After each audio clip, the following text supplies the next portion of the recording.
used to come here. This is the co-op in Santa Monica.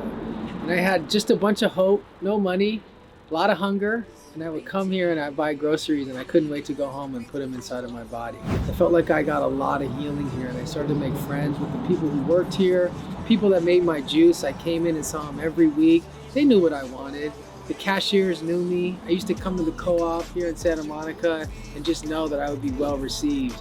And I would buy my produce. I'd buy cutting edge, trending snacks. I would always try one thing new. Every time you go to the grocery store, just get something you haven't tried before. Just start getting curious. I came here, I would get my vegetable juice, I get meals, a lot of really good food, and always experimenting. Sometimes you buy stuff and it's not great, but guess what? You're winning because you're trying. Buy something you haven't ever bought and try to make a meal that you've never made before. It might not come out so great, but guess what? You're in the game because you're playing. That's it.